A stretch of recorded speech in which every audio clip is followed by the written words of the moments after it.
Number 7 in the family, and my mom is 1 out of 9. So my parents have huge families, and my mom was able to escape with most of her family, but my dad came here by himself first, and my dad is the one that had to sponsor the rest of his family. And they did some odd jobs here and there. They actually got married in Hawaii because my mom's sponsor was a man from Hawaii. And I don't know if you know, but actually my dad was sponsored here to New York.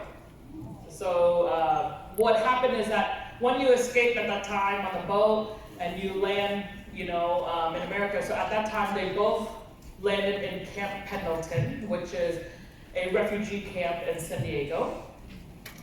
And then you wait in the refugee camp, which is just tents and a lot of little, not even beds, just like little, I don't even know what it's called, but you basically, what is that? A cot, yes. You just lay on those things and you wait for somebody to sponsor you. So my dad got sponsored, I think from a church, I don't remember, but he ended up in Syracuse, New York. And my mom got sponsored to Hawaii. So they are on the opposite end. Ironically, that I just did that trip, right? And of course, my dad is freezing in New York. And they were writing letters to each other like the old days. And finally, my dad saved up enough money to go to Hawaii and get married to my mom. And they lived there for, I think, about 1 or 2 years. And but my dad, he said that, it was nice to live on paradise, but paradise only lasts for 4 hours. You know what that means? So by the time you drive around the whole island, you already see everything already. So he knew he wanted to be in a place with more opportunity. So that's why at the time, there was a really big Vietnamese population in San Jose, California. And there was a lot of people able to find assembly worker jobs. So even until today, there are Vietnamese people that make all your chips and that go into your phone and stuff like that. All those big software or manufacturing companies like Applied Materials or Dell or whatever. I still have family work in some of those companies since they came here. So anyways, my parents restarted here in San Jose, and eventually, my dad was able to become a social worker. So he worked for the International Rescue Committee. It's still a very big nonprofit today. And he led the San Jose office. He became the director of the San Jose office. His job was to help all the other Vietnamese refugees coming to America like him, help them get situated in America. So, a lot of you are probably similar. You're not immigrants. You're immigrant, but not necessarily refugees. But when you come here, your first year, somebody has to teach you how America works, right? Somebody has to teach you how to find a job, what if you have welfare, how to collect those food stamps, and then how to get health care, and how to open a bank account, all those things. My dad did that for other Vietnamese refugees. So his job was to help them find jobs too. And my mom was doing accounting. That's what she did back in Vietnam, and she found a work here. So they were doing okay. They made enough to basically survive with, my 2 older brothers at the time, taking care of all the siblings and parents. But so you could see that with only 2 income, but yet the money is spread everywhere. And so that's why my parents were always looking ways to make extra income.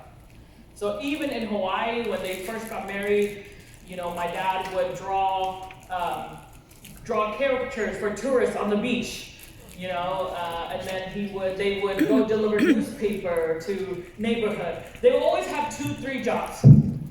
When I came to San Jose, my mom would do bookkeeping on the weekends, so they were always trying to make a few extra $100 a month. And this is where I do have bullet points now. Okay. So my dad was actually invited to this business by 2 different people. Both of them were complete stranger, cold market. The first one, I don't remember exactly, but he came into my dad's office 2 times. And well, the first time he invited my dad, and my dad said, yeah, I'll come, but the same thing like many people do, he decided not to show up that day. And then the guy followed up again and said, hey, Swan, what happened? I thought you said you were going to come. He said, oh, I'm sorry, I got a bit stuck at work, blah, blah, blah. And then so he invited him again, and my dad said, no, thank you. Because my dad actually did join, you said Amway, my dad did join Amway before, okay? And maybe he could kind of tell it was like something similar, so he didn't really want to attend.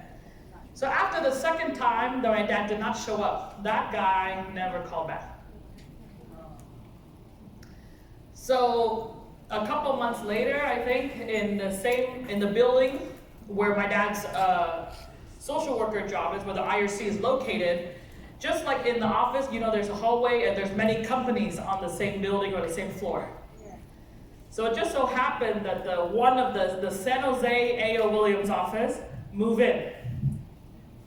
And there's a lady bump into my dad in the hallway when my dad is on the way to go to the bathroom.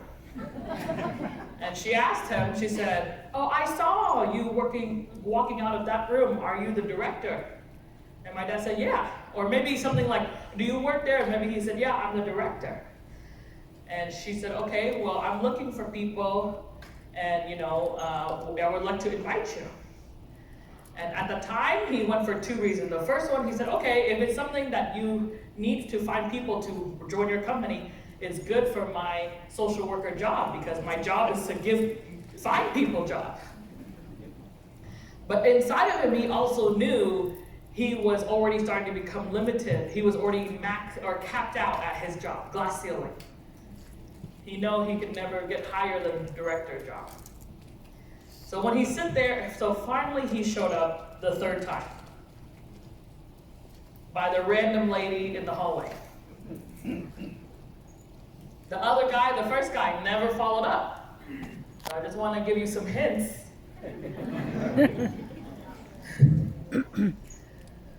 So he went to BPM finally on the third time, and he listened, and even though, you know, Sophia, he originally listened for the refugees, but actually inside, he was so excited. So that was in May 1985 when he joined, and yes, originally it was that company called A.O. Williams.